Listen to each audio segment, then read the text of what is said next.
if I could give one piece of advice to like someone who's new to the ministry, it might just be that, right? The community is going to change you, and it should, and you should be open to that.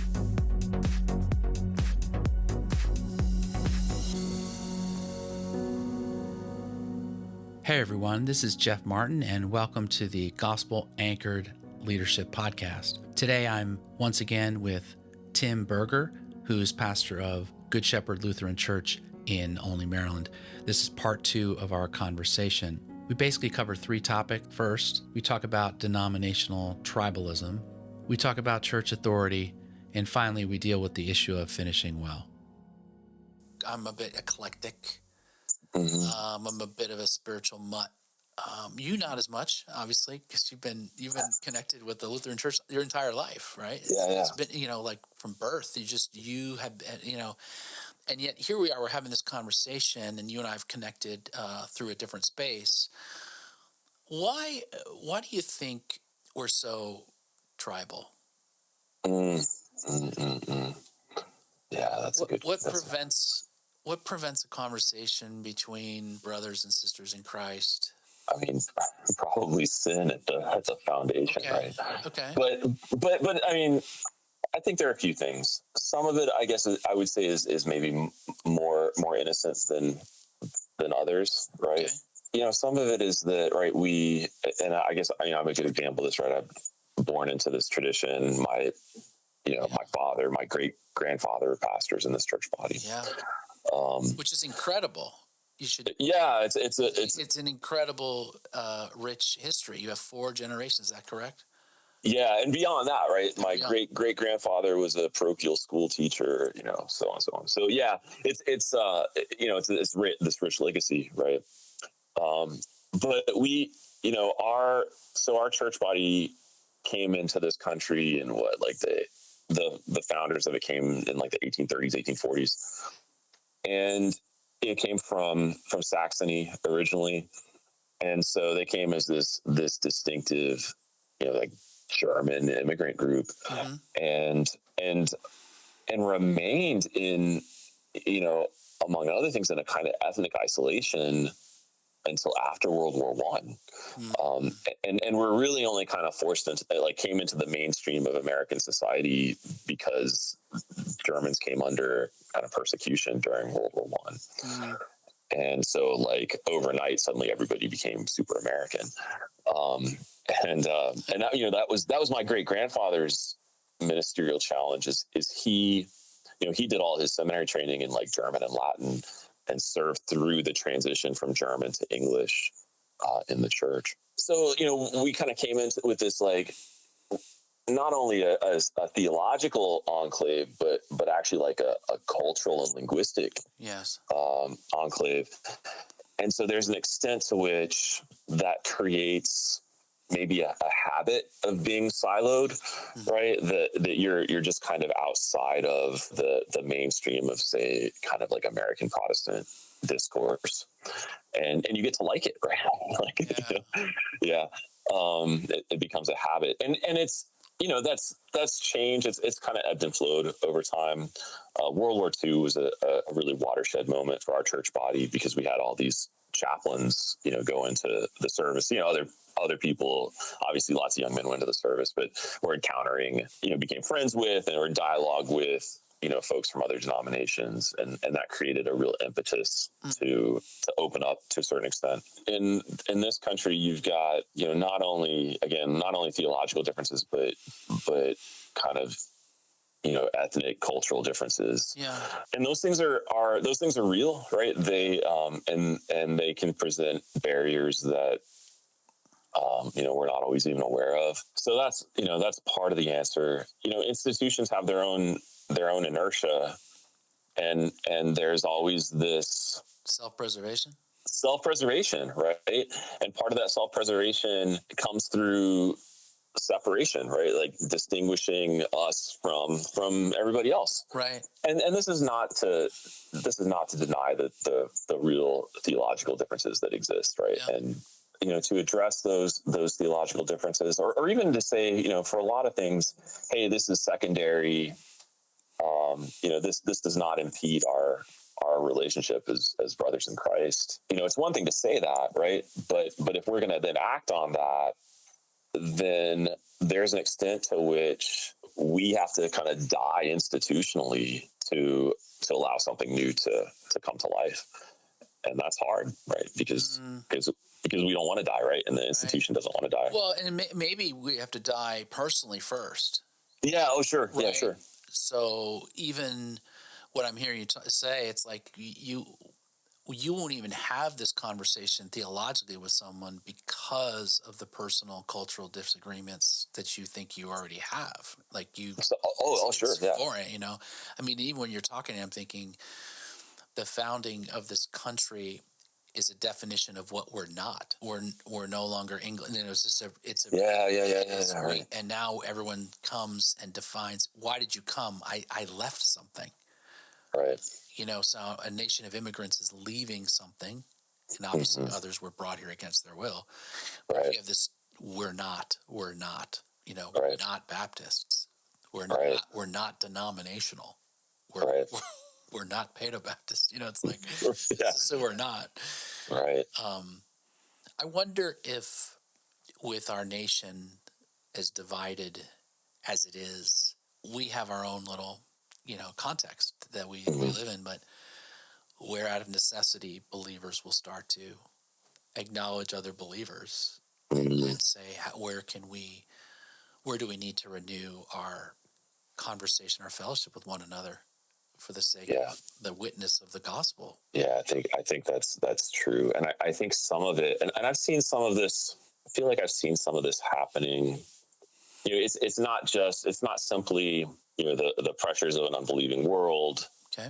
Right. I think it's also, I'll tread carefully here, but the capture of a great portion of the Christian community by worldly political commitments that are antithetical to the gospel. Yeah, that was very carefully stated. Thank you.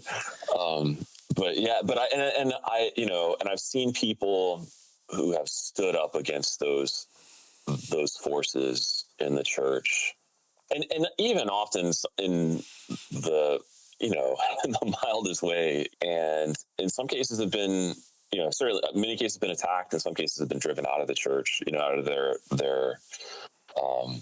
the church bodies that they belonged to. It's a horrible experience for anybody to go through. But when you're stripped of that, say that denominational identity or that, that home church identity, it suddenly opens you up, right, to realize that there are other believers who maybe carry different labels and maybe find a home in places that you didn't even know about, right? And yet you're suddenly opened up to see that relationship, to see that kinship, right, in those people. Mm-hmm. Has your understanding of authority changed over time? And if so, how? That's a good question. Over time, you develop a more realistic understanding of what's possible, right? That you're not necessarily going to get your way because you're the pastor, because you're so brilliant, or whatever. That, hey, sometimes I'm going to lose. Doesn't mean that the people who disagree with me are bad people. They just kind of have a different perspective. And even if I think they're significantly wrong, that's the reality, right? Like, we're called to minister to people and kind of the messiness of all that. There's a lot of idealism around community and authentic community, and we're to build authentic community and do church and authentic community is tough, right? Because it's full of people and people have sharp elbows and they disagree. And I don't know if you read Dietrich Bonhoeffer's book Life Together, where he was kind of reflecting on his time leading this underground seminary during Nazi Germany. And he's talking about community. One of the things he says is that God hates visionary dreamers, right? That we come into the community with our vision of what a community should be. And then we get in there and it doesn't match that because it's full of people. Right. And it's very easy for us to become, an accuser of the brethren because the brethren aren't living up to my expectation. Yeah. And failing to recognize that God may have something completely else in mind. Yes. Yeah. The community changes you. Yeah, you're right. And I think that's really important. If I could give one piece of advice to like someone who's new to the ministry, it might just be that, right? The community is going to change you, and it should, and you should be open to that. Great word. Yeah. For you personally, when you think about finishing well, this phrase that we see in Scripture, and I'm going to clarify here that it's very easy to throw that phrase out. Yeah. And in the Hall of Fame of Faith, in chapter 11 of Hebrews, one might question whether those people finished well at all. Sure. Yeah. So right. I ask that with all humility and understanding that so much of this is not up to us, and so much of it is a challenge. But when you think about humbly before God, what does it look like to finish well? And I'll just leave it open to that. What does that mean to you? At the bare minimum, I hope and pray not to leave someplace worse than I found it. If I can say that, then thanks be to God. I guess it's something I'm still trying to figure out what that means, and I'm in this I guess season of life where I'm revisiting, I guess, some of my assumptions about church, right?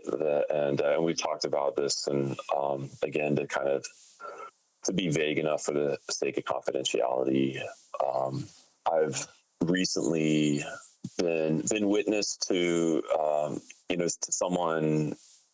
to people I love losing the church that they had belonged to for many years, and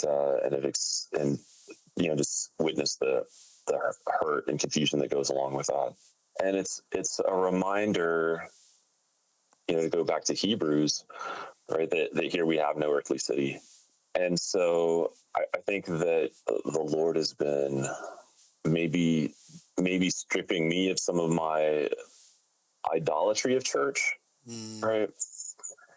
And to recognize that, we say it's kind of cliche, right? When, remind people that, tomorrow's not promised, right? That, I think that's true for a congregation, right? Or our place in a Christian community, our vocation, right? As much as it is true of our physical life.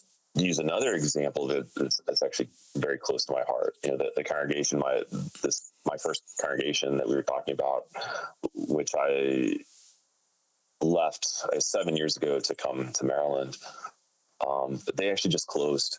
They had a really tough time coming out of COVID. They experienced a number of short-term pastorates, and just kind of the cumulative effect of those things brought them to the point where they're just not viable anymore. And so it's something that I'm still thinking about, like what does that mean? First, I guess immediately, what does it mean for those people, right, who I knew and loved there? What does that mean in terms of legacy, right? That this community that I invested myself in for. Yeah. I was pastor there for 10 years, right? Wow. Like, doesn't exist anymore. Yeah. And I'm not sure, right? And so I have to believe that God remains faithful, but it's very much like walking by faith and not by sight, kind of moment for me. And so so what does it mean to finish well when that's a possible outcome, and in the world in which we live, a very likely outcome for a lot of ministries, right? Yeah. That, there are a lot of ministries that exist today that are not going to exist in 10 years. Can you name how many churches are more than 200 years old? Not many. Not many. Yeah, not many. It reminds me of, Philippians 3 and Paul talking about all the things gained to him in terms of identity. On the one hand, for you being Lutheran is a part of who you are. Mm-hmm. There's you being the son of your parents, mm-hmm. and the legacy. This is part of who you are. And so when people die and organizations die, and people leave, a little piece kind of dies. It's that, Sure. who am I, Right. And I guess part of it is that, as you say, it's that longing for a better place. Mm-hmm. I'm a mutt. I've been to a lot of different churches, and so that, for me, the denominational pull is light, although the formality is heavy with me. I enjoy going back to more formality, but culturally, you would not know this, but I'm an Italian American, and my mother's passed away. She was the Italian, right? So that whole branch of my family is gone. And so who am I?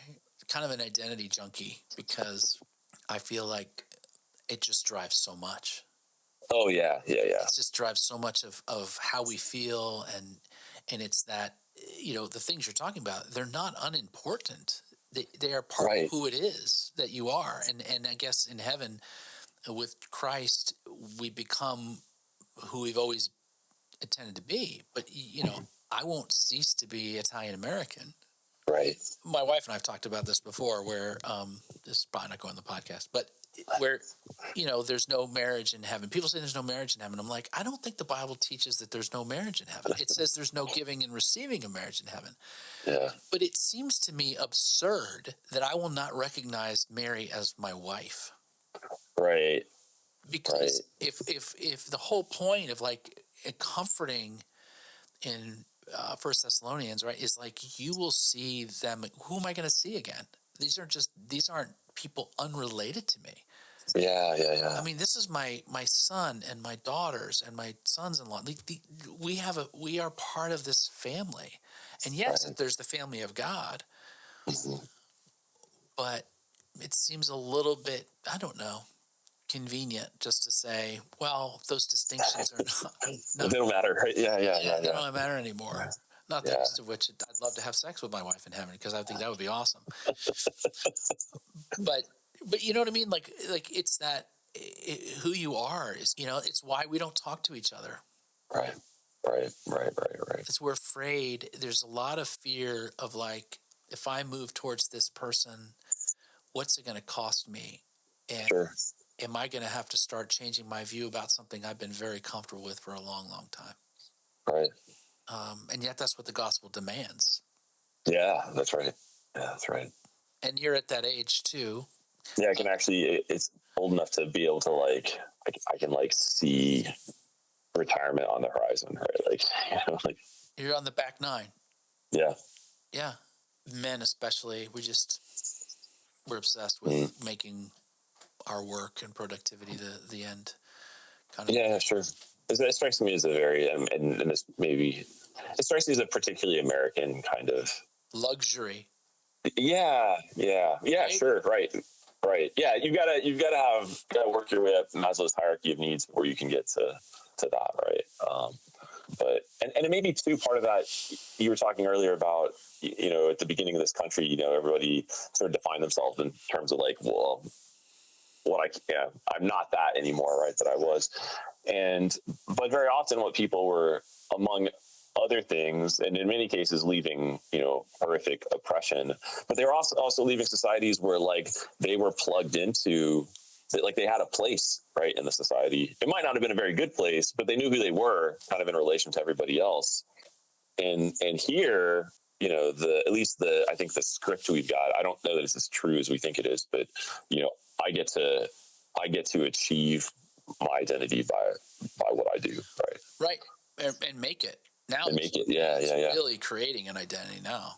Right.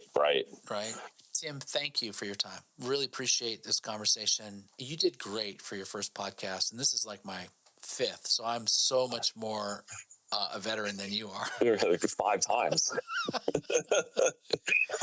Well, thank you, Jeff. It's been fantastic. If people live in Montgomery County and they're interested in connecting with you, sure. What time do you guys meet on Sunday? And So Lutheran Church of the Good Shepherd, we're on 108, kind of across from the entrance into Olney Mill, and we have service at 10:30 on Sundays and Bible class at 9:15.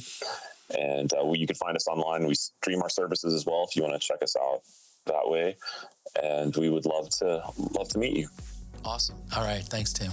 Thank you, Jeff. For more information about Gospel Anchored, head over to gospelanchored.com. And if you're interested in setting up a free consultation, you'll find the information you need there. And I'd love to also get your comments on this conversation. Hope you're having a great day.